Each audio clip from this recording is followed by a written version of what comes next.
membe kering gavanyine nyama ningine beloring tolbe dahada betilin nalale mbali jegang mbali muigang wodongo tolbe dahada le membe kering alingantilin yulula ñunu naata mu ne la kambe daxan membe kering yo gafo ñine ñama mbali ko ni ñine belori jali banna doya ñaaru be daxata ma mbetilin nalale mbali je kan mbali muy kan wodonko ndol be daxata le membe kering alingantilin yulula ñunu naata mu ne la kambe daxandi yoy mbali koma jali banna doya ñaawoña mbali ko membe kering gafo ñine ñama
baadiŋolu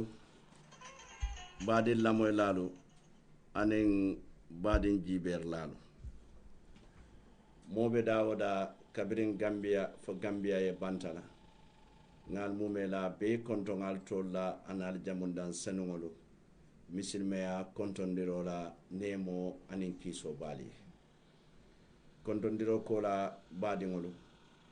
nsaali bisimilayi koteŋ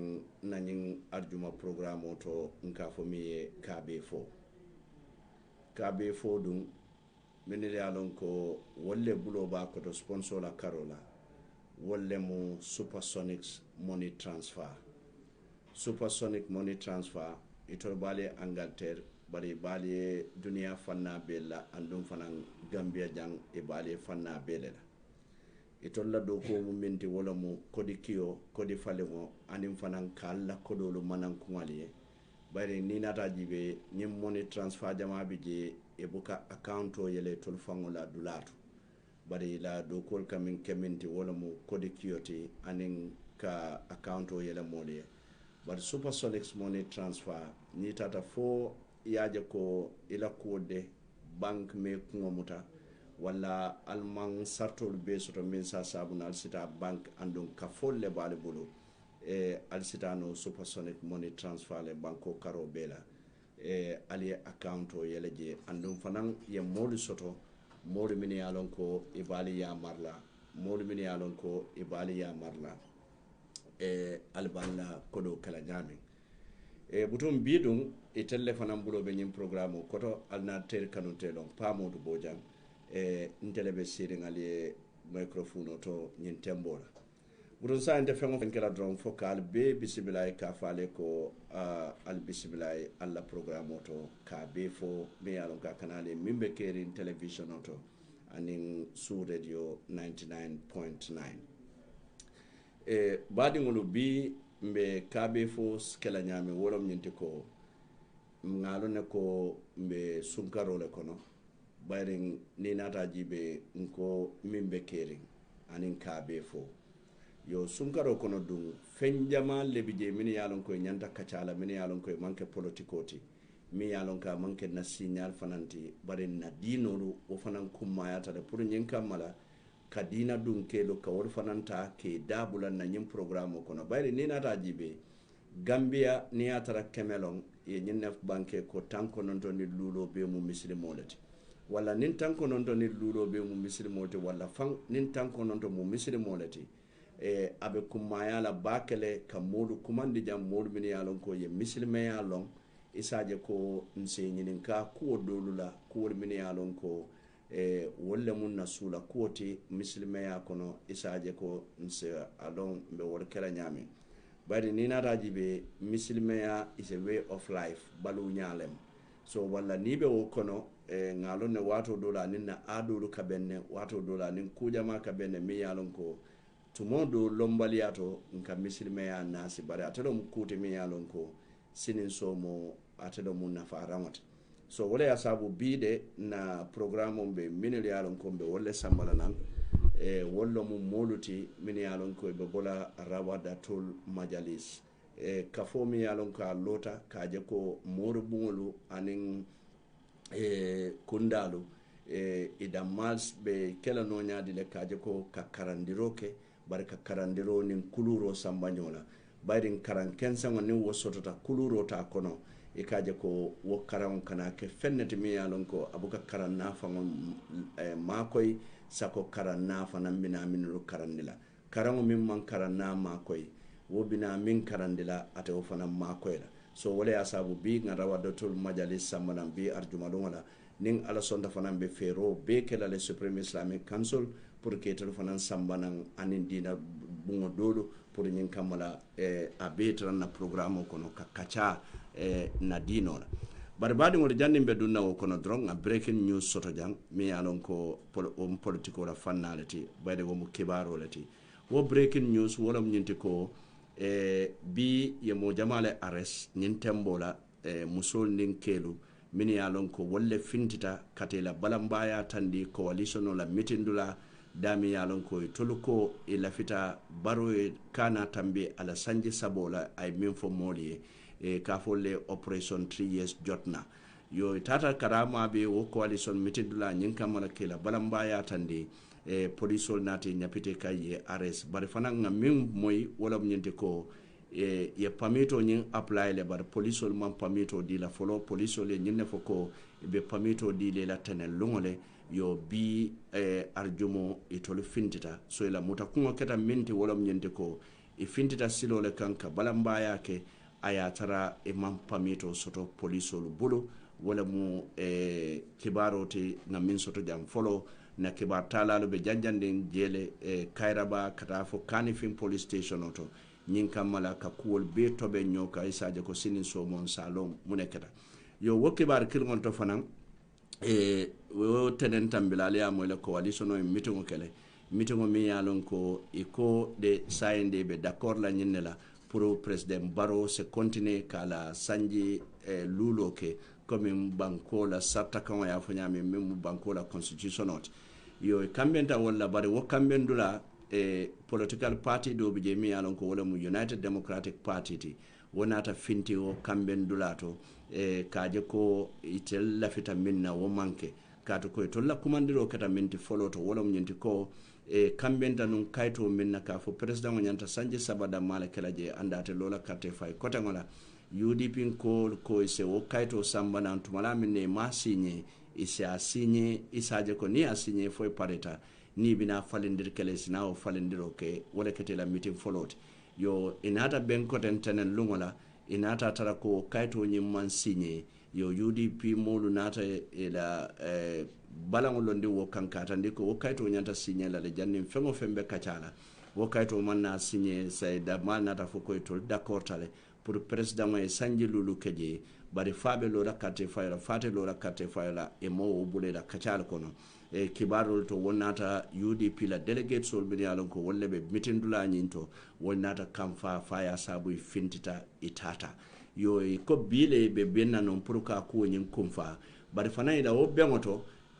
minulu yalon ko sonta non president Barrow ta sanji lulu anin UDP min fintita bi nyim bengoto coalition partners solo hanimo kilim manna kana ma be wo bengoto na manke OJ Jalloti OJ Jallo da male nata ya foko kabira futata mitindula atara mitingo nyanta kala bungo bin kono o bungo be topoto bar siran kensangolo anin tabulu kensangol le bije yo kibarol data nyim fanan tandi ko Amad Ba mi yalon ko atemu senior coalition nyaton koleti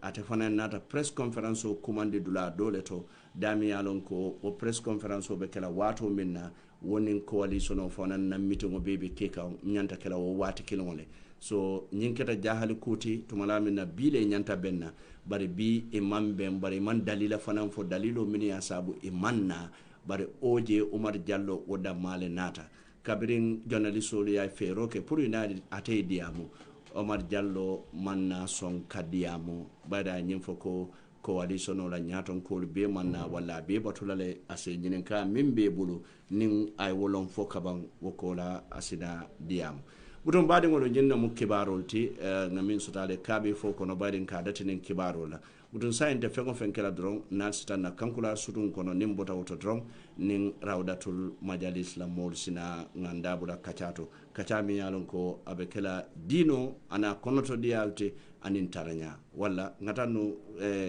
kibar sutun la fonyato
baadiŋolu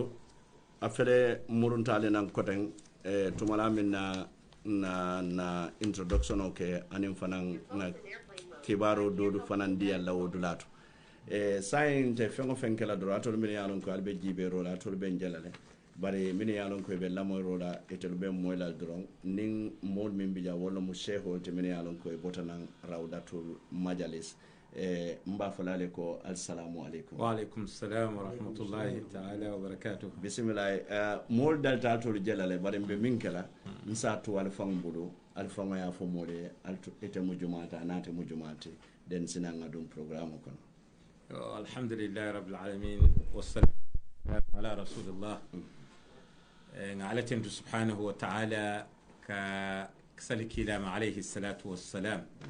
ka baadiŋol be kontoŋ min kan jiibe ani min benna moy kan digital fm sous radio brikama sate o kono jam ñin jumalum balamba fulali assalamu alaikum wa rahmatullahi wa barakatuh alaikum salam yo nte min ka diamu ten nte mo abubakar jabileti nte la mo rawdatul majalis la PROT nin na alpha bale nata bi wala mun na vice president oti imam qadi abdullah kante atelemo rawdatul majalis la force vice president ni wala na ta jambi ka badingol ka futa badingol man ni hadamadiya insha Allah bismillah hadi buti fanan ni mo se ñoko ton seho أيوة أعوذ بالله من الشيطان الرجيم بسم الله الرحمن الرحيم اللهم صل وسلم على أشرف المرسلين سيدنا محمد وعلى آله وأصحابه أجمعين فلو بامودو بوجان بي إكونتونا إني دو كيول بي يادون بدوالي أدون بي روضة لدوا فنم فتن دلالما علي على سونيات على سو تامكولا فنا ani suturo do ko kono kato ko alla ko be molu nyaabori mbake ko kola me mobe konton na cew yo ngalon ko na alfali be lamoy kan ne min mun na présenté baba abubakar drame bi mu rawda la président timba kontonna anin ala no malankolu ko nyame Shérif Nano Aidara pa Aidara yo burfu Shérifo la khalifo anin na executive be kontonna majlis tol fana be Gambia be kontonna kontondir senwala adum ba fole ko natale ka inni kacha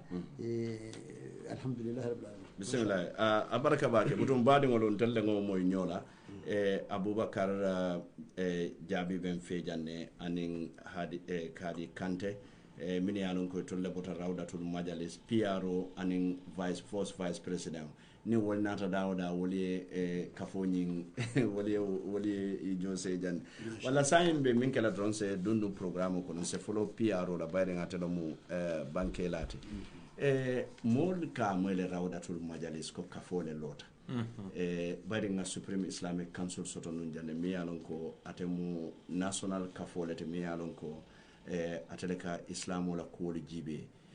bari nata rawdatul majalis soto folo lafta lonnale munemu rawdatul majalis alhamdulillah rabbil alamin pamodo nyinin karo nyin beteata alakuta anyinin kata awato fanan yo rawdatul majalis mu kafuleti miya lonko nka itandi badi ngolle wato ko kafonyin alfalla kafole amanke kafu kutati kila alayhi salatu wassalam ye majliso lelo birin alaya ki ay sanji saba folo minke o sanji sabo nyin ayake bungole kono kamolu karandi alala yo majliso lontani wolela e ka majlisol min je ka fole bunkari duniya kono oto mbayela ka fo ko majliso folota birin kilalo watole fokatabula mbe wato min kono bi nataje ko majlisol la bankol min kan ila kato mi yake birin fata koyol nata ka bankol colonialize anin fankol majlisol la yatuna dino nyi mankana muslimol ma yo majlisolu bi wolo imantara koma bari hakkili jama mantare kan mo jama lafta kanyinela adon ibe baro minna hanimbe wato min to biya sembo warata bak yo bari nun ila kajere sate kilimo kono kabila kilimo kono majlisi fulabiji ibe nyomoyiring wato wati la ko fonkolle be nyola ko kalama yo bi yirwo min keta atunna jama balla kul filtanyola ina atunna kafonyi wulta kawo majlisul beke kankilinti yo na hammo fomo min te Gambia dam mante bare fo Gambia e bantala nyin sobrjono be fo nyin kamma sikeno kankilinti nyamin ngadino bambandi kaje ka foko ko dol felebe dun kan dino kono molbe Kenya dol ke kan dino kono dina damma muslimi dammal be nyo kaja fila kuma kangol nim fen kolla ka itande ka fo manke muslimol la do koti muslimol nyantale kacha ye kamben kolu kan komin nawo alfa folol be nyame wala mo alfa folol la silo majliso nyin lota wala kabula wasila foto nyin no inshallah bismillah ya tandi fanan ko alota karamole kamolo fahamunde kamolo karande yo ni nataji be modol safo ko duniya saying abota la kununtole saying be duniya la bile kono advancement o le nata development o ke nataje ko madrasol ka karandiro kenyamin dole fonga yatande ko woldol ning jata kende amanta dindingol katara sirim bankol to komi nyintu babu yamin nata so malon rawdatul majlis andatul karantal le bale bulu karanta anin dindingol siyo bankoto waka muneke dindingol abaraka bake pamodu yalo ninko majliso Miss University follow Islamo kono womo Azhar University still now majliso la femman falinje min falinje kam modernization o min fo ya ninko moli muru majliso kan bi mafo ko mole ta karanta to e ka ta karanta lo nyini ifo ya lo ne bi hani forest inte karanta lo so no yo ni ko bi kama je ko mo bulala ka ta karanta lo nyini baba tandila bar lampol min be kering wolmu fennete mi alon ko mir hammo momenti ni aje karanta dimba kamala pour nyin kama dindi ngol yela karam fengo je kamin kara oto nim bolso be kering kurama be kere wodin kirato iman ni dimbala wodin kira yo bari kadindi ngo karandi majliso fawla hadafo mo menti wala mo ka kulu daji ko la daji ko mi alon ko anim duniya mo be sa keno kila alayhi salatu wasalam nata wala la amma fo ko ala yen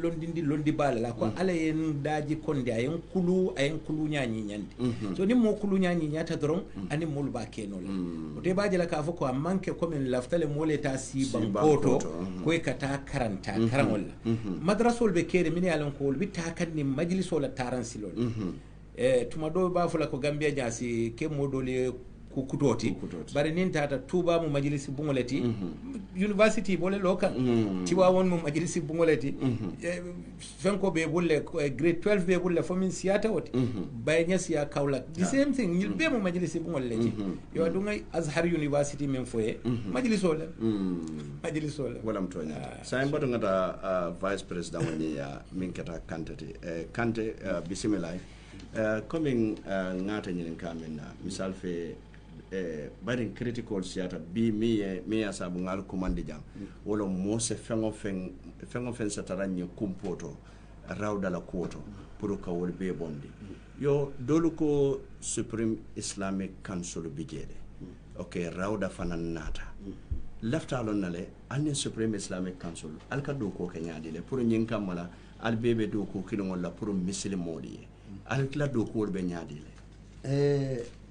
alhamdulillah rabbil alamin pamodu be itandula be jayile la nyin karo ka kumata bak alhamdulillah molu ka memmira ka foko rawda natale pour ka Supreme Islamic Council ka batari kono wo mu futundole mistake ko le mo fam bali ala moti bere rawda bina lola rawda la alfalu wulitale tata Supreme Islamic Council la alfatara aya abakar bol kono ya ko Kenya be sate anyanta tala nyame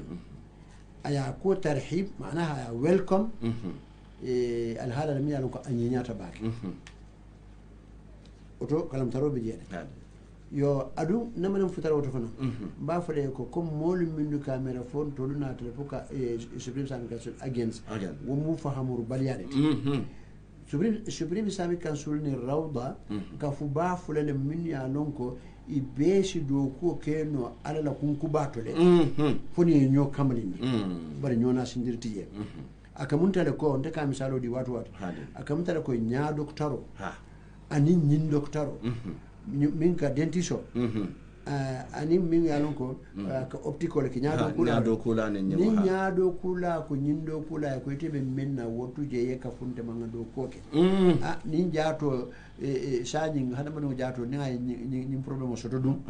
bad ni ñu bebe lori la din krato e salo arabul ka me takamulo ni timman do wala be tem omo nokta folot nokta flan nyam kan e mol kana nyina ko Supreme Islamic Council fon mi ya lonko abelori al falu le alo majlis le alo de ko nemo ma fo mbe mol kono de hani bari haklo be lungo kan lo mi ya lonko ustaz dudu bare abelori ani sori ba tondi le council la president folo inata yentara na bundun kordato ko nyel lafita le yenda na alaji mamandiya alama alene ka faruka en ko e munnadu ko nye ko lafita majlisu kafo le lola adu nyille majlisu alfalde nistanga bunya sindal ye ka fumfe ngin ka folo wulta wala nyama ni tata alaji mamandiya alaji mamandi sewata ko la bak alaji mamandi imam karamo touré anin atondi le Cheikh Omar Nyando ni alfa balu kata na alfa ba alhaji Yusufa Dabo kata nyunule mu kansulote bari alota sartol le kande wo sartolo ma fo ko ibukata ma mawo fo de bari pour kay tandi ko yo ndolu fana niaje wulita amanke ko ila do ko wole ma nyafaade bari ngajele ko ndolu fana niyo soto le muslimi a kunkubato nyanta do ko kala min kadu ko na alfa fololu yo yano Abubakar ya fo jam majliso ala karandiro amman karantato lo malo won o manke kuko mati amunta ko womu alhalati mi alon ko sembenta wala alhalo banni sembo tata fa warta development kanale so man woto fo ma fo ko ngamul woto kan hani kuma akoyndi nyami abelari wole nyam yo ndolu dum ko dol bije min ya lonko nin ka fo man soto ka fo be lola wala isaji wo kusi falu isilamfu folo dino musulmaya dino madama ite man lasilo fa wala attaque aqida muminti imam wala attaque bari ñu bulolu ala branchol wali o keta wotole yo ninteni pa modu wali ta menna ngana foko pa modle man ka tarasiloka yaga imam shafi'i kuma kifa ko ra'ayi sawabun lakin yahtamilu al-khata ako intela idea is the right one bari mistake ko stanu rajen ورأي غير خطأ لكن يحتمل الصواب أدون تنو فمودول ايديا انت في ورونتا بري ها تونيا سرنو جيل تونيا سترنو نتولو تاولك ينكم من نالفا فولولو الى كولورينيا كو بامبان الى كرانديرينيا كو بامبان الى الاباتو كو بامبان الاباتو نيامي يانو كو ساني مولو وليتا كا و الاباتو نيا كي فيلوت ka alabatunya ka ke filoti ndulu wulita le kaf oni subri islam council manyoma fen e manyoma fen fen fodi to fana yentul ma ko woto ha woto alabatunya aywa wa alabatunya ndulu ko na alfa fololo minyan ko be tijania wirdo kono o tijania wirdo niya wuse fen man tarje fo la ilaha illa allah kumo ani kasali kilala ya ani istighfar odlo ne beje adu nyine foti kilay mo ni yamar min ngotanga bambandi qadir yasilul ni tangi bambandi nka alabatu nyame nga tanga bambandi madaman tolman daliso so ko nyin silode o musila tinyaro ni nga daliso de silo sila min tinyaro mfanande so nawla na sahata oto fatata ni tema fonin dronko amunta dronko e tolisi sobi non tolla kodoto min yaron ko ni adu ni nga kato kele pour nécessité fonin cewdo abotanan United States e ka fay ko Omar Jayte bari Omar Jayte mo jama ka fay ko jakaba abe steering states to modo na nyinje aba ko shedala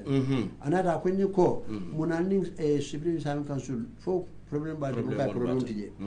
parce que nte kundi mo fam Supreme Islamic Council mbijere adu à la présent o munna tight friendly biri nyin ko bina kala nanata ngakiri na bun kono more than 1.5 hour mbe nyin ko mol folay bara welcome le o to say man nay batari kande yo bari wo a jere ko pour nyin kamma yo mo be so no mo si tenku ka fu mu kilonete anatan kan suwo kono bina tan kanje anin fenke jayte hamma jayte nin kam man sisi nka wallahi wo bidal ngabal problem tende made bar nin sida ko si koyi isaji ko modo nim mimbe sikaren kudo ta si koyila bar ngo kata sinya saba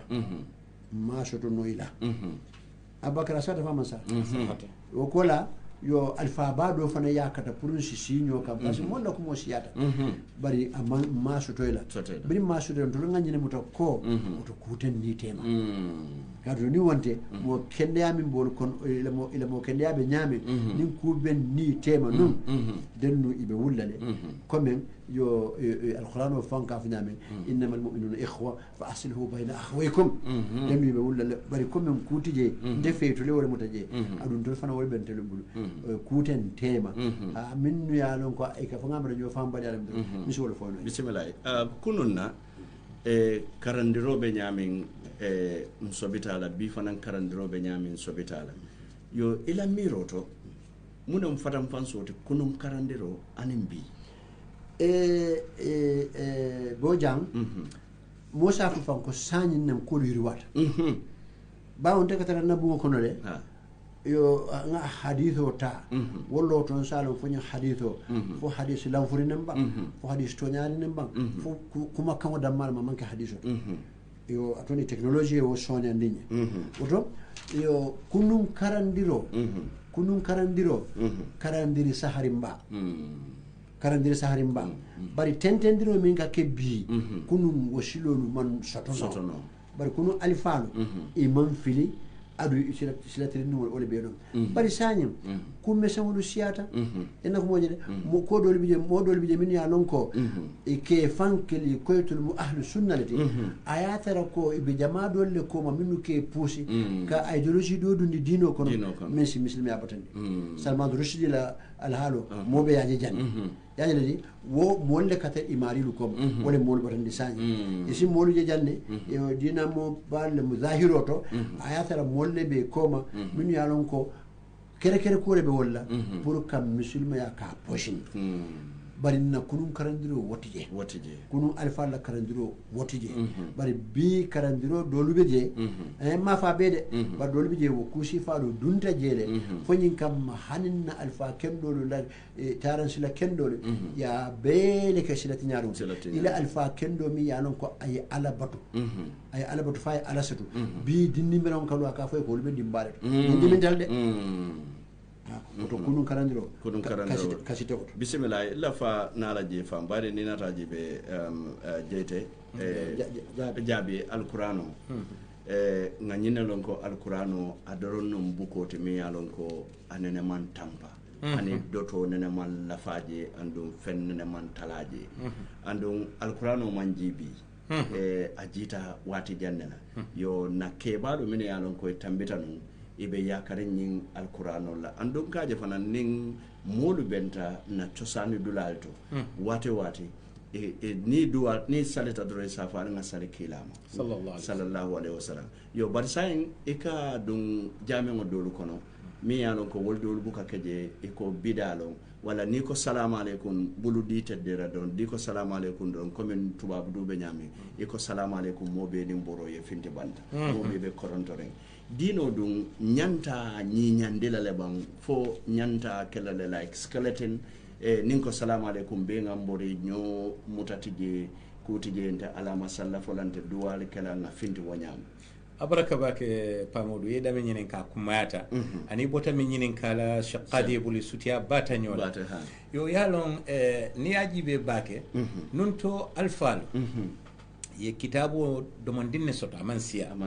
bari ya fahamle min be kitabo ko woto ye londo sotole bi karana siyata lonna amansiya nyine mo problem yo eka damin fote allahumma sallo nga imam bado moy masha Allah londi tibale nimba fola certificate la karola certificate men babul masha Allah yo bari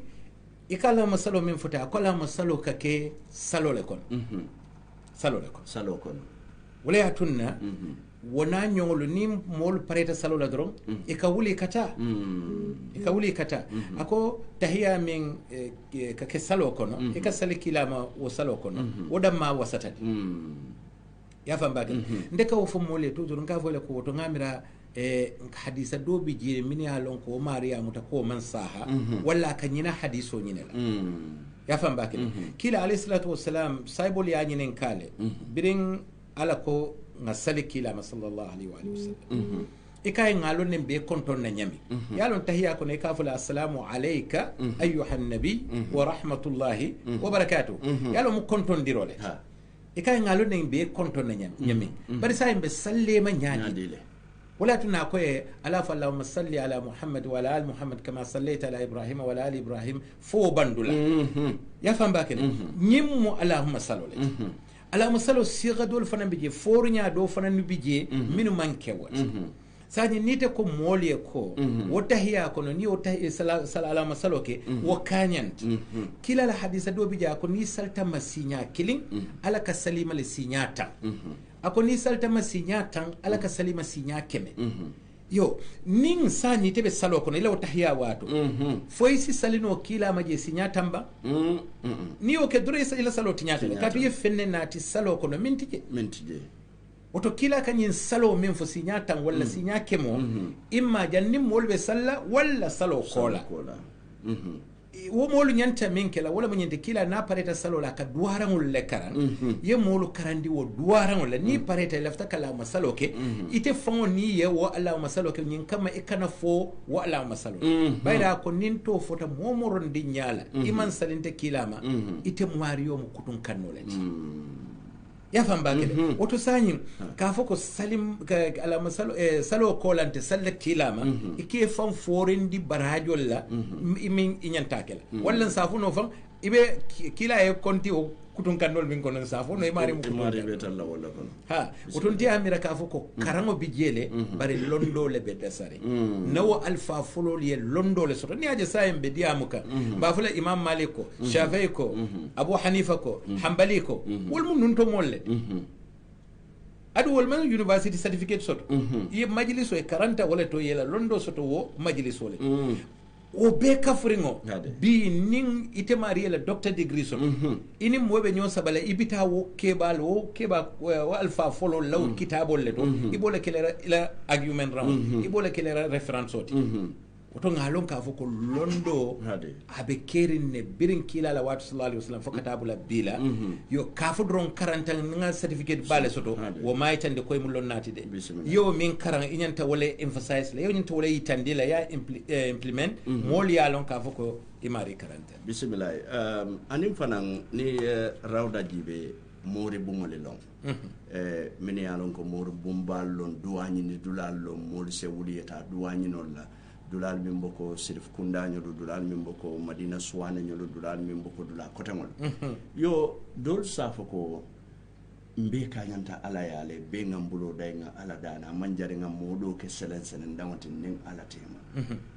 mune be kala jahiro ti woto yo sain ko le foten karamo sembo warata bar londo be dasare londo be dasare kila alayhi salatu wassalam la wato sila sotota sayyidina abubakar le mo hijo amirul hajji wasido atele tambita hijila le nyaato pour kata hijoki kila kay kana nyinan na duwala ya mira molu ka duwanyi nen kila men bolo ka foyo ko kana nyina ka duwanyi ha yala wo mu kaw ko balati woto isa lon ka foko mo ka duwa nyinin no mo bulla hanna tare tella ko kallanke yata killing fulan jango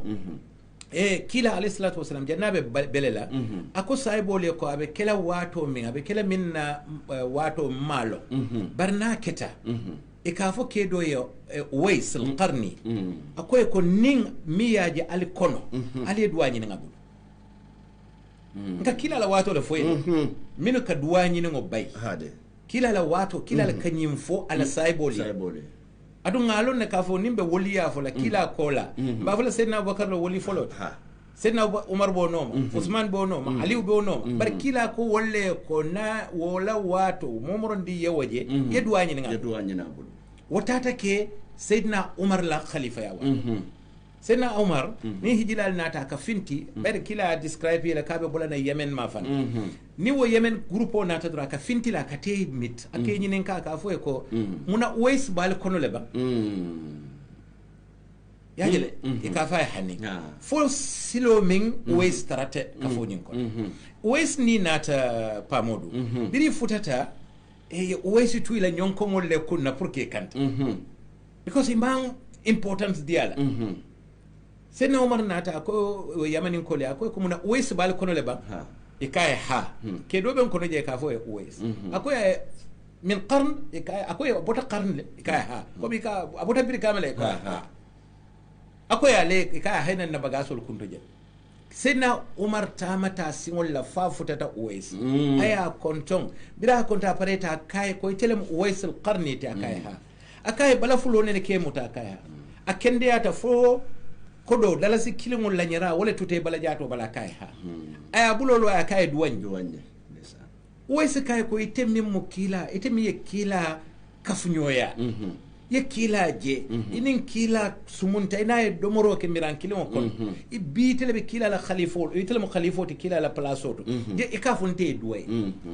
akay ko kila la ya fonye ko ningeji ngafo duwanyi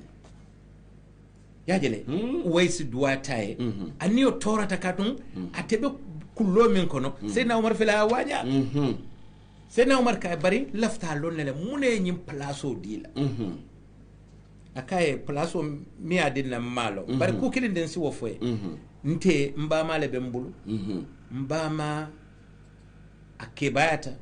bara nene muka domoro ke malon ka fuko mbama e domoro ke nene muka jio mi malon ko mbama min dota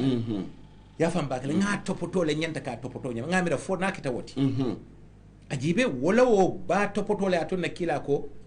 ni ay duwa mo surtout mi alquran o ka terote surtout mi ala fin kongo ka terote ko mi nyim bungol min fote ya alfal min fote mojumale ba fula ko kanata futa wo mari nyol may yedu de doye ning ayatra hasidiya te ma so bari ka fu mo len kanyanta yo nin so ko tay te la yesino wo doye be suta nyaaja ke kan alaye e ka fu kanyanta ibedula modole da batarka ha woto duwañi ni won ñantale birin kila la wato kila duwañi ni ala saybol bul kila murta ko moli e ko saybol e ko modobina ale duwañi ni ngabul woto way silo din telele kayitande ka foko ñantala ka duwañi ni mobulu aketa ñawñirandi inshallah barka bake be bing taka wolombe background or taka benaduna rawda famana formation ko na munta ñing ñinin karo dolu bi jabbe yalon ko be wolle folo di kam molu ka fo siriko ikaje ko dama ba fam bije misal fe ninin arabo famo benta safo be bala folo ke jibe mine ka folo ilani Nigeria jalamol like Nigerian voodoo ngaw wol jele bari nina amang siyano najam bar sa fela be siya kam molu fanan sotota mine yalon ko ka safo ta ka ke famo bala wo mu siriko lati mo manyana safo kele fambala mol se yaka alala doron bare ka safo wol mu manyere ndirangon lati bidangon lon siriko lon se kali safo yamara nyanta dunna la fo manyana dunna ya jele niente baraji beta jelaje bara man se ka ha mo tela tayro le okay lamfo ha yo anim fanan yo tumodo do man safo city membe safo kona ko karanno le ha abikini ko no bari ka fo min famo yo ko tamima wala tamaim woni alquranu membe alquranu to wolu mankin yaje adondi le nin jarankol kala moy walla o santo keron kumol minu ya lonko ika atay ka femmane wol kidi ka siti ni mo tamimati walla fe worsol min ya lonko keta be worsol te ha walla mo tamimati bari silam yo mimbe safo ko no fomo mo alquran to alquran wala yo woto ngamira ko nin ikhtilafo beje bari memben tebulu wala mo memben na alfaru bulu ko safo manke kuti mi alon ko isafo ko bidango isafo ko haramu isafo ko jalango mon alquran on jalan signota ba hani wala mo nyiti don ko wala mo folo be bakari ya bakari ni kany ni ka dolla bina ja lafta sulata ku dolla je bismillah wala mo nyinti ko yo amunta ko waisul qarani la ala alfa bato membe kene sa yalo ne alfalu batu baliya min yalon ko ike fankiri karan nalula ibukela wulula al fongole horoma ويش القرني القرني قالوا القرآن كبر وقضى ربك ألا تعبدوا إلا إياه وبالوالدين إحسانا إما يبلغن عندك الكبر أحدهما أو كلاهما فلا تقل لهما أف ولا تنهرهما وقل لهما قولا كريما واخفض لهما جناح الذل من الرحمة وقل رب ارحمهما كما ربياني صغيرا نين كرا برين اكو ويسل قرني يا بالكم وفو ولا تنا نيما كاموسو نالو القران ايو ميم فوتاجي تونيالم على كو ايامرو كمنا على لا ولولا فلو باتو enewa ako alla wulula flo do iflo be sike bayano le inyala walla ido killing bar kana bisikumo foyen wala mo kumo be do yaro bisikumo kana do foye adu kana nyonti baro kono walla kumo kono mo bu nyaro foyde kana dawo fona do ya kampang wala bu fan do ya ye fan jiye kana fo baba ite karandi min na jang yaro man saha wala fa man saha ite be men kono ite be filirinne man tara bola mawdu ko bari ngala ko mo man ta wo mo kilingol le kana kaydaje wo tilim molu ma adu nyanti hakilotla kitabu shugulala ko lisanuka la tadhkur bihi awrata mri'in wa kulluka awratun walin nas alsunun ka kine mota ibe molu la kuje wo fola woto alon ko ite mumi bele mo ngaybol adu no be molu ena ko mo molu e menta ke fantan kala ku kendo to ya jele di amanke katugo hana be hadiso to be momi ya lonko kim fe ya king dole ko sa dole ko buntalo enin kilare be tisilo kande ena ko momen bari atare to man son kanyunu jiya bari bin batata yo e ko fo mo bal ko ne ban mi ya lon ko asajara no do ko ha kai ay jioleta jio ay alquran karanje suratul fatiha walla ay fen karanje allah alam ay diala akendeyata ye karandiro ke ya tupu jio ko anin ya safe fo ni bende kilo be mo kilo walti adum mo jama ko fo ka roqya min fo dolbi je e ka joleta ya alquran kar ya tupu je ñun do ya safe fof pa mo di be ñun bon la ñoto le ba ne te bon dino la ñoto bari birin ken nengo ye fengo di la ay jo menna ibri ya fo rasuliya akoy an yobundi wala ma aya ko sabatinde asata fa masaya sahatu wallahi yo to sai na bo nyama oto molu ka kay ninjawo ta ka tili molu la ika baro ke ila alabato ko men ya lonko adu o molu men ya lo ke kewo nun jangol fo denga jama balo jede ni de wota dron haninde kunno wesna ya fanyo ko itam ma ko na soto ba ka fa ni de ko na so safe moye min malla nasiku ana tele ba problème ko woto na so ni safo ma fo wota folu de yaran ko la tafo mo fo de bari min mo alfana ani nyomin golda ani nyomin gol buga wode malla kasi do kala je jansa jani be nyinin kardo natila yo yalon pamodo ku kire kante jakali baki saybe fula ni nyo saba kuwala ite kanalo ikake kafir kuwata akan kaw ku yaba wasiyata sayde karimu kafir bayri kila alayhi salatu wasalam dalilo tanan dami akole mosoro anin safu anin finga tankaran الرقى والتمائم والتولى اكو الشرك كلا الحديث حديث الساهر با مصرو تانكارانو انين كوندونغو يا كوندونغو لا اني مولو كوندونغو ولا موسوي كوكي من كيوتا فاموتانو لا ولا كيوي كوكي موسوتا سينو لا كو كادوكو كاكمودو okay bismillah ngalo ya famba kila ko nyin musirkantu ya bari wol manya nakake hanin sanya kila nyin foto sai ni ko birkama be janita sai lamoyra be lamoy kam fo birkama femmantuje kila la hadiso nyin nata wala si biringa ko mosoro nata kisikis ngaje ko kila fon ka mosoro kale otorati yalla woto sanyin mosoro min ka kennon kuno jalangol tola ani jinol tola kila ka wala chodiji bala ma fal qur'an wala mosoro yajele to bayrate fon ka mosoro ke woto nataje ko exceptionally ngaje ko wo mosoro kono mosoro lu bijele minu dat sheko ko lay tandila kaya tukutuku jiyo kono wala mo bala jato mosoro wo mo kilenti ako tamaim kila ba fula wato min tamaim mo janni hadiso mba be banna firinna mo tannata kila konto bidina tay lafta dunna muslimi yako ay mo konon to la fonko dino kadum muslimi yako na aya accept tanjangwa man sonna accept ya nyinen ka mun ya to na koy tankaran wala babala ka fo mi tamaim ya fam bakele wayala wo tankaran kuntu ko la kila ya accept adunta muslimi yako oto sai ninga moy tamaim arabu kanto bi modo sa fasale comme sheko ya fasale mako safo adanta wadamma ndeka fole tankaram tankaram o biringa ya fatan fansi akoye o keren kungolu kulolu kolomon ningolu anin fen wolu date muslimi ala konto anin newolu ya fam bakele oto mbajela ka foko tankaram o mim manke dino la tankaram womo firsil kantu ya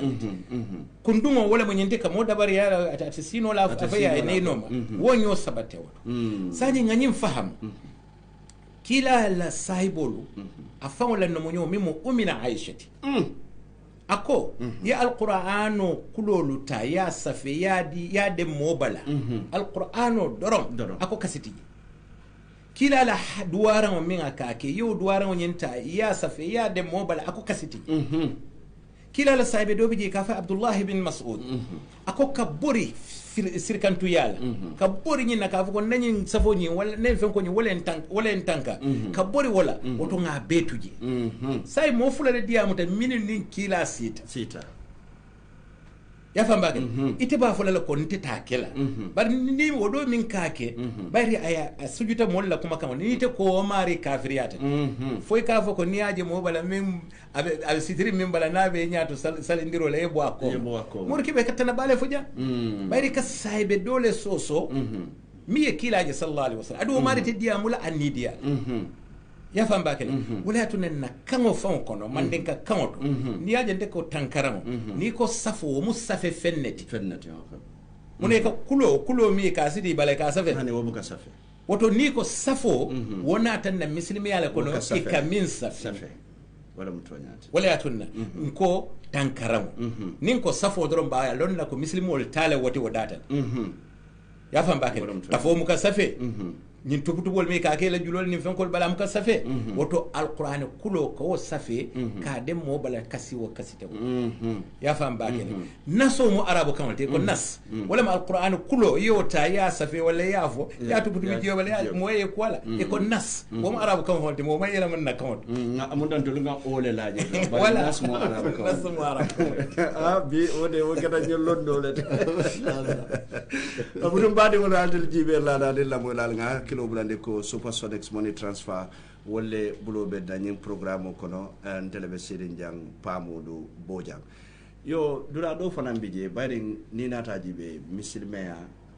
ate keno la Cairo koma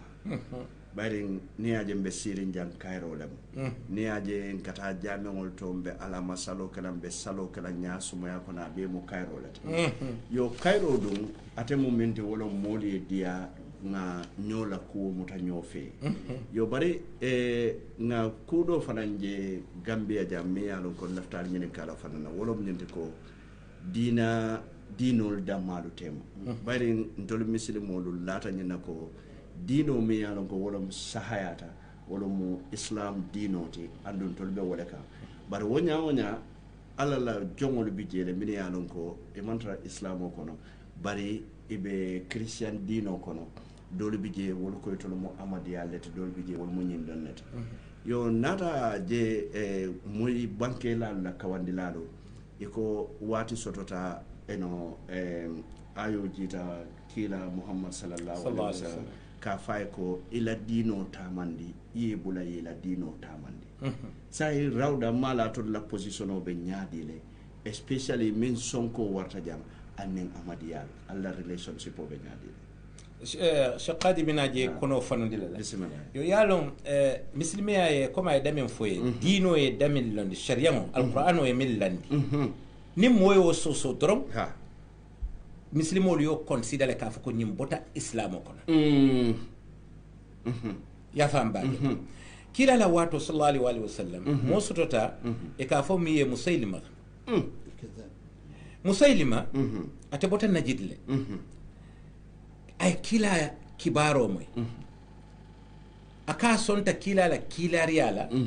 bari ati fanamu kila nyongoleti ya famba ke aka munta momi be steering basse ako kila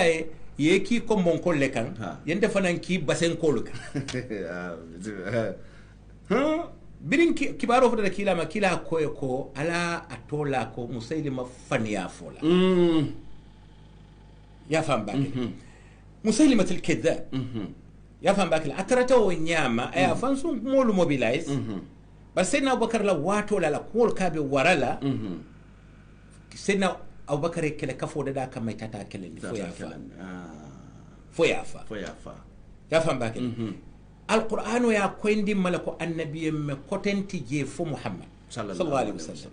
كلا فنناتنا وكم فسر ني أترى القرآن يا فدرك خاتم النبيين يكو دو يا فسر كو كلنا النبي مولا كلنا دو يا ماريا فسر كوتين كان النبي مولا سيل ولا مستامبوت يلتا دادا فاي بريبا كي كم كما كيا سيلا لا اتي فسر وصفه لا because philosophically alafta ka kumo nyinna mana yeleman kila la hadisa do be ja ko sidna abubakar ye sidna aliye foyte keno lanye komi haruna keta musa musa nyame ya famba ite keno lanye komi haruna keta musa nyame fo annabiyum mo kotenti nante kola woto kila yo alquran ayo le fasa ya famba wo dalilo kan ntel momoron din ko afaye ko atemu kila riya mo le muhammad kola mbajela ko ye kila la kuma kan le soso nin moye kila la kuma kan soso be min follow consider la wala mo ibota dino kono ya famba ye alquran ayo soso mbajela ka fuko ibota dino ikita momoron din ya famba tayyib fo ne consider ka fuko ibota dino kono wala batuna nyante kele la bamba fula hani the first declaration o min keta pour hadama dingol yake bakilim fa kelenti nga woni human right declaration o min for United Nations kila le follow yake birin kila bota Madina nata bota Makka nata Madina ay declaration follow minke yake constitution oti wala mo nyenti yahudol ni christiano min be Madina ani base ke bakilim fa kelenti ibe dem fana ye Madina defend nin jawlu botana bantala kana ya famba ken bari da malte ma fana ni me sharia wotinya ya tamandi amarika ya famba ken woto la ikraha fi dini nyin wo mum belala kwoti kayitande ka foko nim mo bebe balwo min kono comme Gambien bele dental ya famba ken adi idea ke comme ahmadiyan wal fonyami wala bahawla wal fonyami wala tabanna min ya lon ko dol surote economy fon ko mande annabi molla min fon man son kila sallallahu alaihi wasallam la dino nyin bar wo be mantara ni manya nakas fitina ni manya nakas fitina min ben kan wala mun yentente la dino nyinga difen alqur'ano ya nati nyami ngai tandi wo nyama kila la hadiso ya tandi nyami ngai tandi wo nyama kai tandi dola fana miya lon ko tuma do atela faham bali ya tunna ay silata ngai tandi la ka fo kata taran silo minna na dino kono nyin wo ya tandi la ka fo ko mari bukata ko bismillah se la fa ko masha Allah bakari ya min fo koita ha je koita fel bak yo rawda ala role mu min fawti wala mu ka kayro sabatin di modu tema iketa sonin kew fonti bam iketa mushriko ti bam wala mu fulan ka fudun kew ti bam rawda nyimma la responsibility ta wuli aniye kacha pour ka silo itandila yani yo ni keta dina kan kewti comme ikay dina dol mi fo ahmadi be nyame yaaje ni independence celebration min tambita wonum president mo invite bari ala hala keta jaante contane ba ye rawda invite ye supreme islamic council invite ye ahmadiyul alfa invite ye christian alfa invite ye tolle den table ñinno mo Gambia yen olunte ko sawta ba yen tolle den table wolum yo ahmadiyul amirun temalon wolun na ñoje trawole wolun na kacata ba ke fondayta yo christian fananta na kacata la min turo mum terle den kan tole bari ndurni molu be cew kacata tambidante male be ya lon ko ko dina dun ko dina dun kala yo ka ko kariyol be ahmadiya wala tinna rawda be kereye jawti hanide yaaji haninna muslime ya fongo damma di atram fongo ñoo wali alqur'ano e men fonye woto wonin e be non baral ñamen satani haklode alqur'ano ko wa in ta'ifatan min almu'minina qatatalu fa aslihu bainahum hanna tare muslime ka fu fulol le fon wolle keleta itol yaalu kelta minna alitemo ha أكو فإن بغت إحداهما على الأخرى فقاتلوا التي تبغي حتى تفيء إلى أمر الله. ni atara doye do toñe ali be sikka fu ñol mi toñe roge ali o mari kele fo ayna mo ala amaruka o mi mo da mawte bari ndol ma rawda sembo ten tol budu ko pour ka fuko ha ñun wolte existe ñun nebe existe ni ngaje ko nimmin ya lon ko na ko man kili ko abakari ya fanyame aqida la silo ni wali ni moye mo wali ñu adon do ite consider la as muslim as muslim ay principle le so bar wote dalilitin kan ka fuko be wali ñu wala be banal wala be balani na hani ngate kanne ni ya kacha rawdanata farasol kam dialogue pour nga dialogue ke be fa nga sila kilu mamuta kilim manke motin to simming bara nyoya simbangala ani ngam suso ele mobele pour ni sinyo kili ki hikmala yo anin dalil kendo nyin kam matonya be minnu buluni ale nyin dolu kannandi be se kesila kilu bismillah ngeten to ngejay butum badi ngol ngala kilo bulandi koten ko supersonic money transfer le bulobe nyim programme ko do andum mbali mimbe kerin tv le anim fana mbali su radio to 99.9 science murun nam fana bari mbe sunkaro kono nyinan afelem be salita nyola so da felen be sunta nyola salo man si bi ngo fo dron do koronto afelen nyina be sunta nyola ala manna kanna waliyo samanan damalu fe bari modo be lori minka wala mnyente ko pour kanyin sonko be bankana sali nyokoma nyanta bari sai ko duniya mu global village le duniya be keta sateren kelinet min keta maka science nka wala kibete nim makan ko be nafilola nyabela so wo kamale nata fuko christianolu ni nata jibe la christmas o ka kelun kelen andene buka falen ila easter buka falen ani la kudol yo bari misiri modu isaje ko birkama salata bile ba sor man sale folo walla penyam sunta bile bari sate do be wulli wol man sumbi katu ko man karoje ko ning makay karoje dora ko tan ko makay karoje nga karo nga sale bari ko rawda man so wodulala muna mo fatam fansote yo shekho be je fanundi la yo wodula rawda man so ko ne maka salta nga sale rawda man balan kila la saibo sallallahu alaihi wasallam ala saibo me kafa ibn abbas wala rawda silo itandir rawda o rawda man balande rawda min tara ko min hamin ko ke wala sila ko ton adi yo yalon alquran ko faman shahida minkum ash-shahra falyasum nimmiye karoji alikono ay sun kulo ni ajibe yajele imma shahada wa imma shahida yaje shahada komite fonwe yaji ifaye ya famba bari shahida komi nim ajeta ya famba kele bari sa fasarno min nafana momoron dimma beta karola lola ibe kende yari fente balla sumbaliala iheso kumo fasaro min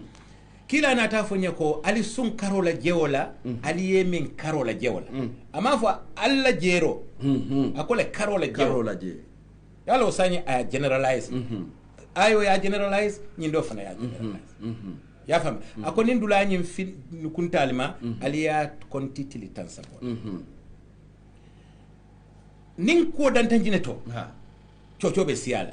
comme be coco min ngame na coco be gambia doronne ha man tara dunya kala dole da be nying coco be gambia parce que min si min fahamuno ko kono doli e sim faleta kamuro koma itelfe wumu saya malole wala to na coco nyimbe wara pamodu nam wo kola kila berin kola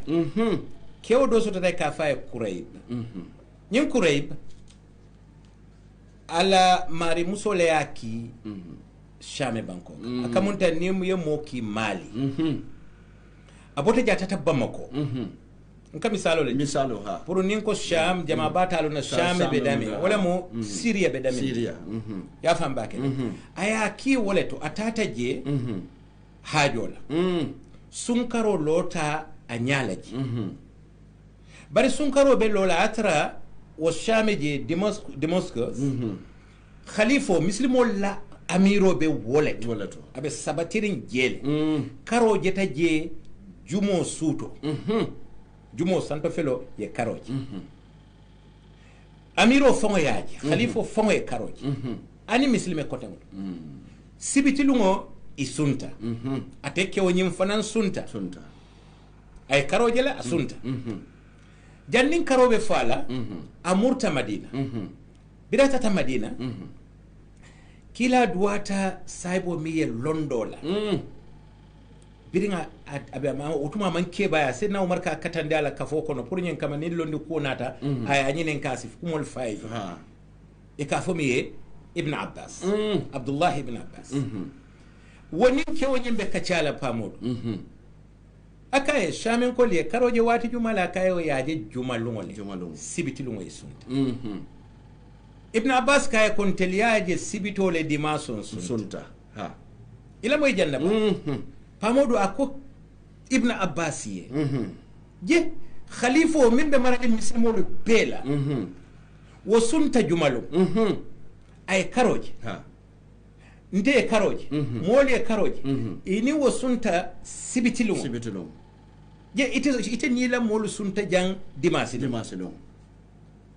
aya jabe munela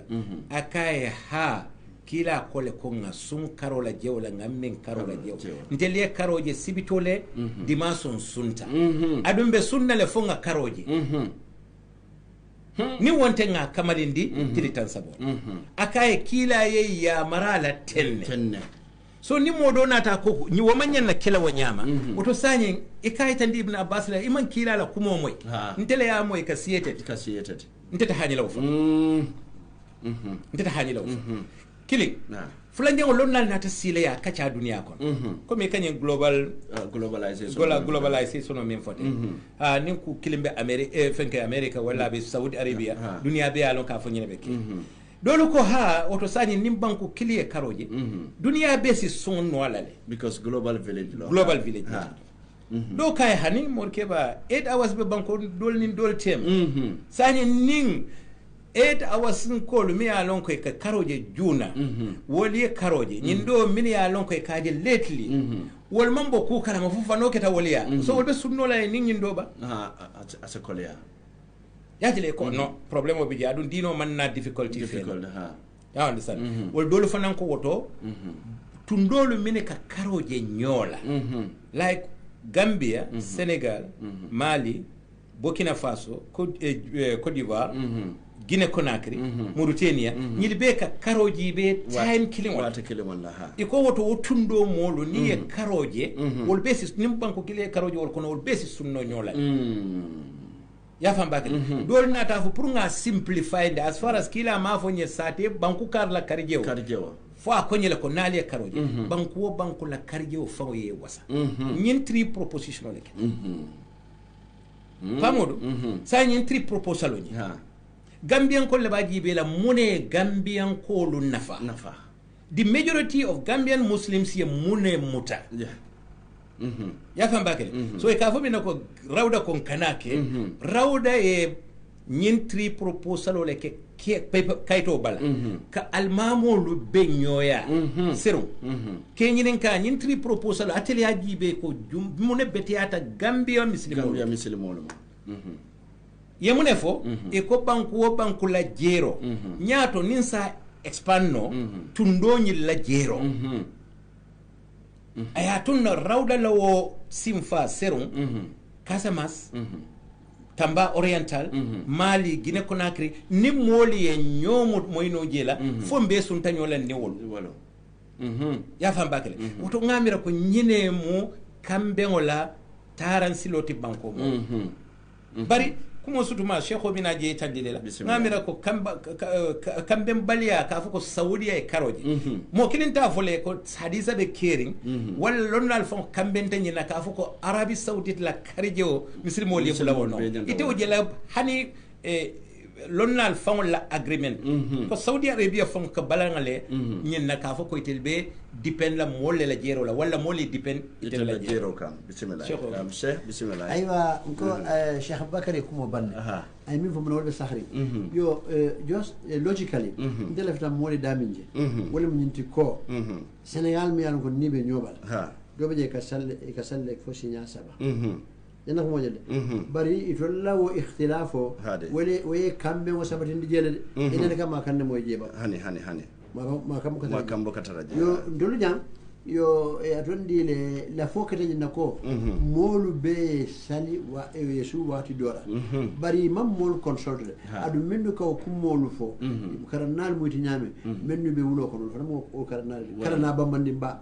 dalil be bul min yalon ko nani majlis yol ida dalil li bamanta ba ina ko bari moma mo consulte wala ka foko fo aketa jang ni ko yawarta bake imamo dolu salita yemuta on man kese ha no minaje imamo dolu salta le yemuta ko mun ne salita ha yo defa ko kundingo sifo aton dile bititangele pour kammuta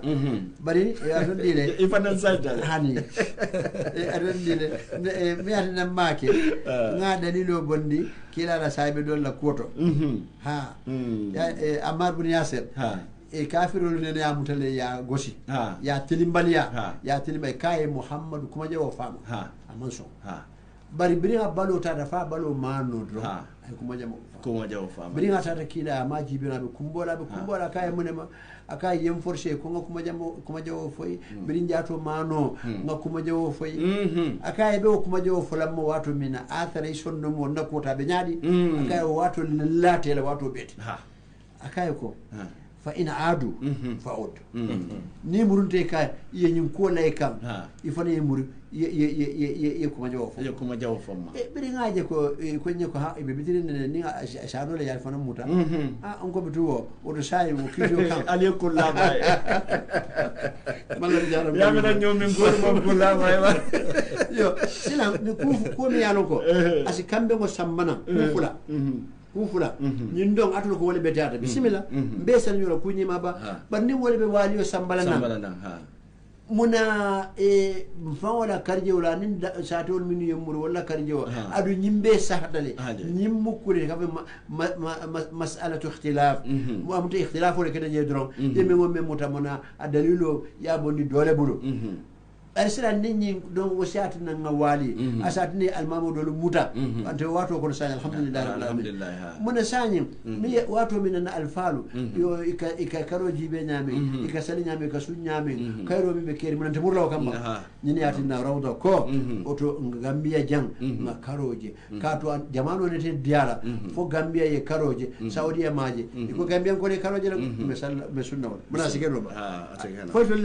fo me manke muslimo yo wala yatinna mi yen tolu kayro samana tolu jang adani silo benta rawda ko ngatama bismillah yo ka fana ko men kadame tanne e ko 4 hours wala 3 hours ben in saudiya wala ka karoji be bi fontel wajibe bari malaysia ni indonesia ni china wala fana be saudiya fana nyaato ko to ngamire nyanta dipen la wala la jero la bi fon follow ya je saudi sinan wala bismillah mbe telefono e la to min be la moy rola na lafta commandiro kala 6399130 ko wala min yalon ko wala yal jakale al se commandiro kale nyirin karol ke 6399130 wala mo na telefono te mbatu nganyenta follow okay assalamu alaikum Hello, assalamu alaikum. Alaikum salam. To di ma. Gunjur Kajaba, bismillah program to. Alhamdulillah rabbil alamin. Mo kende. Naam. Ila line o man seni ada fokuba. Tala radio fala. Ila ebe nkumande nan kote la line o man bete ya nkumande kote mbato ngani don ta assalamu alaikum alaikum salam rahmatullah yo to di ma da ni be kumando da mun ton yo ndeta ma Alhaji Usman ha birkama bismillah programme to nalla programme ni alhamdulillah tento be man soye programme ni kum ya da baje alhamdulillah mitilme akay fonse nyosu ko kende baro la kana nyo fatanne wala mutonyaati ustazo le ngeten lande jayla mo kende ebe molo kafuka nyoma nyame alama alayen ni dijo amin allah ya rabbi alama alayen ni tanga amin allah ya rabbi alama alayen ni sura amin allah ya rabbi mitilme amu jamma de ko yende kondane baake bi wallahi baraka baake mo baraka baraka pamo baraka bola dobe line to mo fananta assalamu alaikum wa alaikum salam bawo to di ma da ni be commando la mun to inde ya mari gunjur sambuya bismillah program ndo stas ñu konton na baat ibe mo be jokan yo rawda kay mom mi la ko ko no wate ay ustaz ate sankalam la jël ya rawda anata na watol la ha nata na watol la na wati kende ba adun ebe men tamandi kan ebe bino de da ke be hadama diya fanan takan yo ni rawda la simfanya ko si fa fa mi be lala men na ko nata na watol la karango ben ni banko kanne ani kuluro tata nyola kamoya deda wala tata silam fo wala fita banna banko kan karaw be janne hanin sa bari moya deda doyata bake moka karan abuka akamin abuka kango moy abuka mo kango moy nimman nin ko la abuka man ka kango moy nin suru wala abuka suru akango moy adu munan nan ngaw fo munane wo fo yo wala mu nyindi jae wotumo niye mo karandi foy ko silan karda akara mo ya bulale janna ba bulale o katara asita ala ke baya dangoma ase mo ko long ay adol long ay akarandi mo kam moyla kango kono munel mu kasote ani men man kasote yaje ni moda faawo london sila yo mari fitale pour akabula ase dunno society kono barra sila de data la tesi mo fanan de danole wala moto nyati bari sai moyeji karamoda ma asiyo fa man tan misani tanza bani lulla uma moya longa man ada longa man tana longa man siyo kula kul fa bonyoro yo fa society kono yika tambi mo nyara ni o tambi da mo na diam da wala na ni diam da sa mo ka fo kandene to fo bukalon ko ka mol nen tende moya man fa mo kango mamoy ado mallon sembe mallon wala ne kan nyori wandi ado le kay to li menu karankita boldo wala yo safe la dinni wolle silan dolla alfa len tilindi silo menka nim bula taw nyo dino kay obbe o mu ku kilinet bar sila momo ba balun ni na ado ni na tarafu wala ala baraka bake diam la siari lay no baraka la no be serere bake mboto mani do baram assalamu alaikum alaikum salam yo to di mado na buwa na pamo na buba aha ngo ibe komando la montole gunjur barbi de gunjur ko bismillah ngo jin karwade mum be wa kelen tende mol ka problem mum be so sal ko la tay ha ko mol bu ka sunyola mol bu ka salinyola ha o muwede yala mo ken nga sama na janga to nya fo nyoy wala njumade wala to fo walti ya jame bismillah wala ya jam ya to sama sanyi mo ko mo jamol be ka sale nyola janna ka nga dadul dina ko dorong wala nyi ko fede sama na ya to nya fo nga to nya fo nyoy wal ko kere baraka bake mbade nga baraka batunga nyindom fananta assalamu alaikum wa alaikum salam to di ma do ani be komando la montole Abubakar Dabo be birkama kawakida bismillah Dabo bismillah famodo namu famodo alhamdulillah rabbil alamin mbe man so tentula be ma so man so dal tentula mi fanan tentula mo kende amodo be duale kayro la alma altala kayro jindi amin allah ya allah ngoro ba ko na kayro alma ala jindi muslimo be kila la hormo amin allah ya rabbi ay famodo mo jiya bi mi alon ko bi sewota paake mo kende wallahi karanani lo na man kiti man kilinde karanani lo na ani man dara nyambala karanga examo paata ni ka karanga londo soto famodo wol man ke kilindi de wol jafa bata nyonnale yeto nyaaf halmado ni do diamla mo le londo la ya ni diam ko londo la dro hakilmal ka ko ko ni fahamle wala mu to nyaata wallahi karanga ke da bar lo na man siya yeto nyaafo karana ta da lonna ma ci amir dulali alma akale da londo sabati amin baraka bake amin allah ya alma alayhi sakara kila la hormo amin rabbi dabana alma alayhi sil model kan ki dona bari be konto mo falinal de bakela jabilati kontan da bak akabe kon donc la jabilati sayne hani ba sawdi non bagala dabule soko dabula karani wono mo soko dabula dalu mo baraka wallahi cewata bake cewata be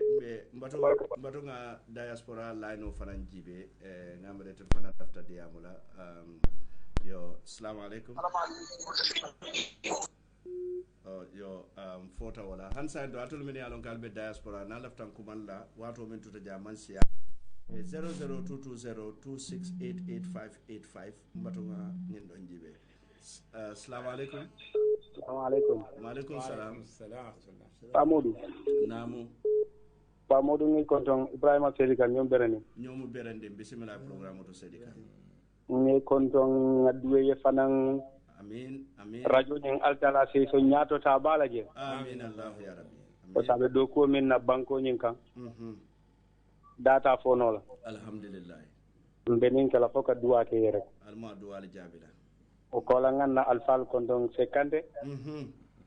anin se abbakar ha ibe moy kam na duwa fanam be baake inshallah fa altala se tuntu mo bambandi dinoto amin allah ya rabbi ay be minna nak wokay komi yafo nyami e tella yafo nya alfalla do kuolem walam to nyaati min ko alfalla do kuo walam kilala do kuo sallallahu alaihi wasallam bayri yemin fatan hani sumo kenya hade e koy lonna la kumo anin kilala saybo la kumo hade jang alfal ye kilala saybo la kumo le ta wala abdallah ibn abbas hade kila ka fa min ko allahumma faqihuhu fi din wa allimhu tawila mashallah gambie woleta hade senegal ye woleta la pata ye woleta yo to ma min tutaje ka fa mobe ba keno la hade wa mu lonna to ma la kumo te tabi non la kumo medoya wala muto nyaati yo woto alhamdulillah ye ton fen fo jang del wol be karangole la ni kay kam wala hakilo bulandi le bari tel mu karamo balle wala muto nyaati afo te kante ko Ibrahima Sedi kan ba ko na yombere ni baraka ba ke Sedi kan morke ba ka be ko ton na ba ka ase wota ba ka ni talbol mu me be mashallah ba ko ton na ba ziyara ka boni mu alfa ka fole fi so wala yati na nama manda alfa ka maman wala muto nyaati yeto nyaata ka fo ka funata ko la dindin ka folem wala muto nyaata baraka ba ke nde duale ye ba ken se wota ba ken se wota ba baraka shekho kontonye je mashallah ba mo la yo mbe second to last call assalamu alaikum alaikum salam yo jam fe la radio la demonde wala ya tala yo programme be yar mbaka nda ko mayara hono ito di ma do ani be commando la muntu yo to di ma kumba da wonde bir kama jidale bir kama jida bismillah dabo yo dara mun ka men jakal je arafa lo ka so makadam male to dunya mu mi kono adun kande jamul faranga arafa lo sunni fo dum barajo ko ko le ban fombo kaso fonka wo soto fombo ka barajo soto ha ba lu ka makadam ma to dum ma de ka su linkini wala bismillah tay to ka so le ba fombo kaso bismillah se holbe je jabe la yam ha woto en kumba ba ka je bismillah mbatu ngani last call ta de na sawo jabe assalamu alaikum hello ila radio tala do man radio tala walle jam fala mbi jandoro ito di madu nde cerno sana mbo commando yo busumbala bismillah corto okay ala programme di ara baba ga kuma ara baba gre alhamdulillah rabbil alamin billahi ga kam ko wolon to nyaade no ka ko mo sundu calendar no ndal mo misul mo le ndela karo o kalo ni laaje waso lon karo na karo lo tale manu na karo man lo no na karo na idara mangere nyora lo ko kula wosi ba ida ka calendar ta ka jibe mo le ka ko ni mun karo mo dusu odiamo si abagara adiamo si atata yo okay alma programme ta la nyaro bismillah baraka baraka wala mun commande la labamuté butum saimbe min kala dron ay nyinin karo minki ako arafa bismillah nse je jabi ha ben ga choko si Ibrahima Cheikh Abubakar na ko yindi bismillah yalo ning sayyidato ala ñini karo ko mayata baake adum ngaje ko ñing programme o ya sulale bawo ni programme o me sula ibo kay ñini karo keno ka du ko kumutano wala mutonya yo adum birim jamuta kari kola kari je ko ngalon ka ay jela mo le ma ñindi kala keta jakal ko fo ara familia lon ko tili kilinnemo yo nim mansu wala fo dolisa so do fo mansu ba fala ne ko ndoli e karoje banna karoje lungo minna be kontiro commencer la wala wala mo kutumi ano ka be sabateri yomul jumaa jumalum iko watile bi jemi anon ko duwaja bi wati ba bala fota mun tole saudia o duwaja bi wato mi anon ka be fenko ning atara ko ya suma ning e dolla jam nabi saudi watu minan tolla jang akatero tambita baki wotambita par fon tulu ninga o muta fon to ta so no la ba yo suuto labango mi yanu kala fi samanteya kafo ko suuto labango yo alata la masata la nanata ka kaforo nyini molu ka kaforo ke molu mi suuto labango to wo suuto labango saudia fon to la suuto labango ti jan fon to la suuto labango ti jan amanke suuto labango manke suuto labango saudia wala suuto labango o ka tan tolibe ni suuto baka do ko woto mo la wato ila ko be sumandi walla ndulunga karoje wato menna be nyata wonna saudiya tala ndulunga ja sabatita hakiko nyama minna bannala karo ndulube kontiro kela walla yo abanna ala tili kononton toliya jang sanyi wolbe kela dolla fengo amunta nyemman diamu saudi damala be diamu kan dunya bella wol ka meda no fonni diamu be kala kila hadiso wal saudi do wole min wato fo kila ya kina saudi ya kina mobile kam ya uta o bol nyama sheikho sa ko bismillah sheikh ya ay sheikho kuma banni ya ka nyambaso da mandilla kan do yo arafa lumo min ngalok arafa la wala mo ni moltata lo konko nyinto ka hijo kamalendi wulu saudi ka vole arafa ka konko le fon tomu arafa misalo to chef pamodu ni ko gambia la independent mo 18 february 18 february somanda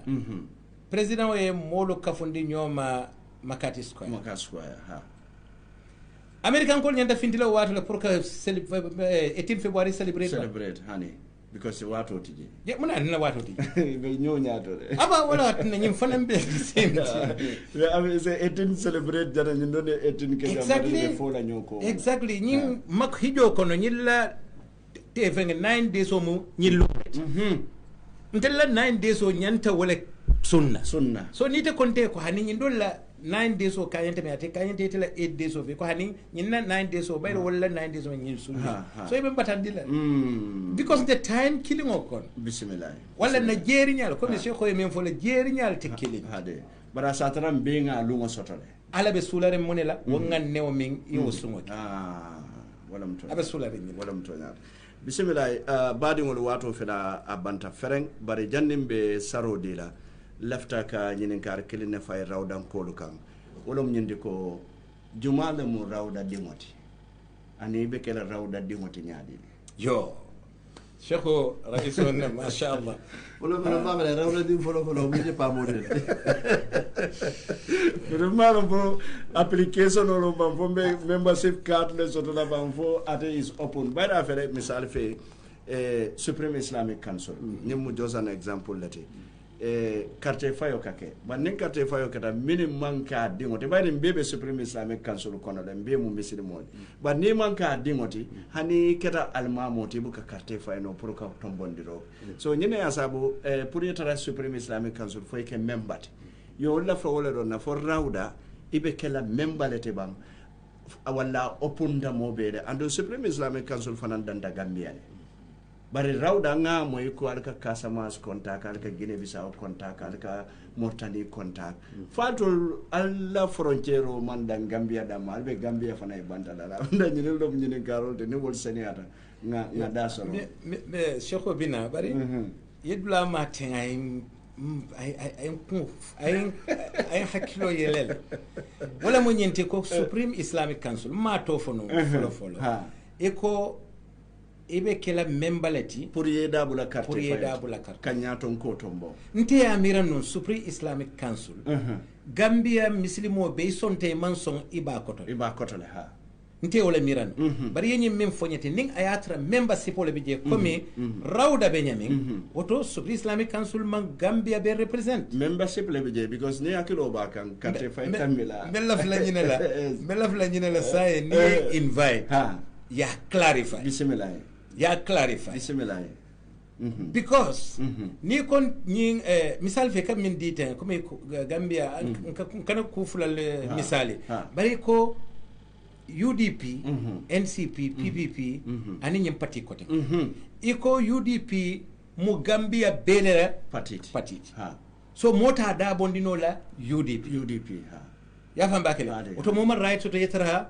NCP man right to yetara PPP and other party ya famba kele ninga atara wole mo Supreme Islamic Council ndi afa hamdum folo wole nya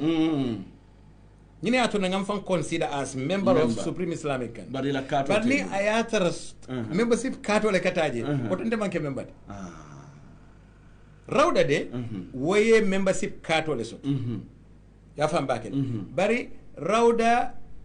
afana yele tele comme pour Gambia be branch sol min nyanta ka join rawda fe wolumu banku nala constitutional rawda tala loi sambano la Casamas ata sambano la Mali bari Mali ba fansu rawda le sotola enin Gambia la rawda ye connect nyobala kadoko ya famba yo bari ntele na constitution le soto lafta momorondim lafta kake membati you are welcome be carte de dala ngadila adunga announce le na me fenke congress lungo nka announce le every time ko nimme lafta kake rawda le membati yena ye membership card bismillah bari ntene ne ma moy Supreme Islamic Council ya announce ko membership card be bulle moliata wala no griye nyindu la fa yen ko bismillah mbe fero be kala ngi finance man na so garo kono be kala dina kacha be kumala se mol ma ko no se ho la fana ya no atundi le Sheikh Bakari be fo abe sahari wala ko fo mo jumale mo rawda di moti ngoy ko rawda di mo ni atar ko folo majlisi kunda be mo rawda di moti ena mo bari momo fanam mu muslimoti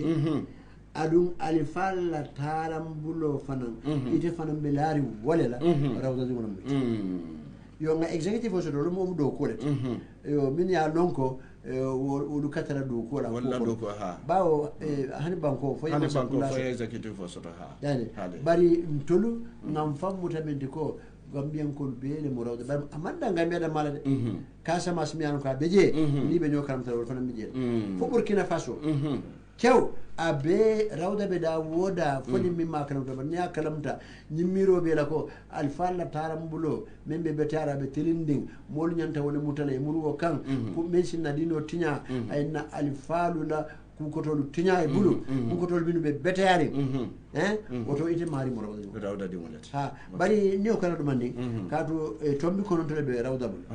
mun ko mata ba bar ko men to konon to le bal go min ko mata mi ya lon ko ite le mon invite ba man am fa impose no la ko bari me la fene jinalla akana da jinna de yen kili kote ke na inshallah ni to konon to bi an ko rawda be do wala kam na ko indi molla ya abe ay clair mo de bismillah radio do ko lo wato banta banding ala sonta mbal sambala nanne ningal sambana ko ten den se dungal la constitution ko no anin albelore munekan nyin konon to la sewol be bondi ñoy wota meeda baake bambe min kala worom ñindi ko lo kunna la be fero be kala le ka Supreme Islamic Council sambana baring Gambia ñi radio be lorin Gambia le wala kafolu min ya lon ko be lorin Gambia e abe kumala le wo kafolu e nanan enen Gambia dingol e kacha ko ma ton den Gambia dingol be kacha kan nyame andu ngalo wo fanan be kala le yo sain se sarodi aywa yo cheikho be labanna sarodi la bismillah yo kacha ko do be dami fola momoro ndil lafta yer rawda kanu e lafta rawda e ta nyato be dani la yena ye membership kato ta akato ka minta membership katiyato akayitande la ka fuko itenne rawda la Sheikh al-A'imma mi alon ko telemo kafoni nyaton koti ina be kanyanta hakkoto le kafoni kon yajele man lafi ka motu koma wo dalilo kambe lafla momron dimbe kanna kumo moy yen rawda kanu i maria kata yen contact pour que rawda la membership katota yo fulanjango mbe badingol konton nambe tentula mbe jayila mbe ala dani la nyin sunkar buñarim ba fonna sungolo nin na salola alay be mutanye na khairo tara alay khaira dinna min siyata e khairo min tarati banko nyin alay sumia anim banko marallalo alay ke banko e kiloti banko kotengol ye kiloti ye fego fenje khaira ko to banko e bantala ya nata ka nati banko nyin kan yo ni ye anati banko nyin kan ye ke ko Sayyidina Uthman se Muawiya to kamimfo ni moliya kontindi tel ya yom fandi ni moliya yom fandi tel ya kontindi ay kenin dino kanti wa kamba fala assalamu alaikum wa rahmatullahi ta'ala wa barakatuh bismillah aywa min be bula mansia me mol tala nyala ñing kayro kono fo ala sin ka fo fanan kayro kono bari mbe ñing kura kutan la molla ko rawda manna mo kilim batari kamade da manna kafu batari kamade rawda nata menna wala ñindi ko ka molu be ke kilimoti bakari hakilo ba kam diya bugu e fitna ba so to je fitno mi ya lonko jon kunda anim foro kunda yana ko mojale ma sakunda fango man ku si ku kenoje bari ni ko be ko be ku rasta mulu jawya dolle wulitan tataje nga kuba kunun fanan dulu kata blale dami yano ko fitino be dawda no bali abe dami ka be ke kilimoti oto nyimmu ka fule mi yano ka rafta ka kayro da mali sabati ndi banko ka adun ka fule mi yano ko rafta ka gamen ko be ke kilin ay masa do ko tala masa kunda criminality ay doya manna mo batari kam manna kafu batari kam be mulotin na kafo bela batina mo bela mo be kontona assalamu alaikum wa rahmatullahi bismillah atelo mbal murun lanan janko de bayri fen jamale bi nyanta milo kacala gamolu be wol kono le alquran karangol be wol kono le anin ku ko tangol wala mbal murun lanan ngana o kaja buto radio do ko atam wato te Supersonics money transfer be tentulambe jayra bi tele bulobe na programme koto mbe mo be tentula jiber lalu anin lamor lalu fanan kala kilo blandi ko lamin boja wole mutaku television to Cheikh Oumar Fofana wole be nyi radio to tekkunde mo pamodu boja be microphone to binna don dangol keta mente wala mo Alhaji Abubakar Jabiti anin Cheikh Kadi Kante wala mbal tentula mbal jayla to mol fana mbal tentula mbal jayla ba tentro bumba famu bita meya wala mo Allah subhanahu wa ta'ala te tumala men na bi fanan ay dol samba en tol tujang adiyata ta en tol tujang adiyata ta la minu fanan samba walla mba tentula wo kam butum badi ngol nalbe danda jande fo wati ko ten ala baraka baaki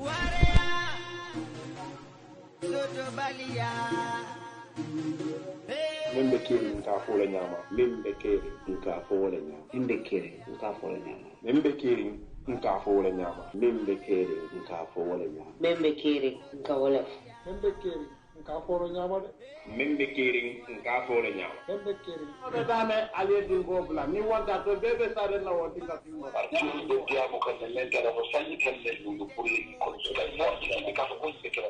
badi mo wala mo toñati de membe keri kabotane lungon la kada fo dimanche lungoda nin talan konon to sita Home Digital FM Sous Radio 99.9 kama sate kono nin kana modam alngam bore alhamdulillah mo ala ko wala do ta jida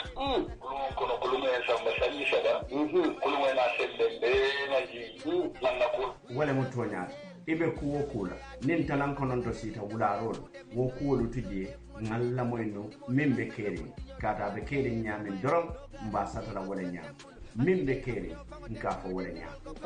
membe keri nka fo wala nyama membe keri nka fo wala nyama membe keri nka fo wala nyama membe keri nka fo wala nyama membe keri nka fo wala nyama membe keri nka fo wala nyama ani nyaye minje ka sata wala nyama membe keri nka fo wala nyama bari membe kerin nga kuma ce wala nyama adun ka fo fana nyama membe kerin ka fo wala nyama ibe gadi ona ko no kemo ko ibe gadi ona ko no kemo ko membe kerin ka fo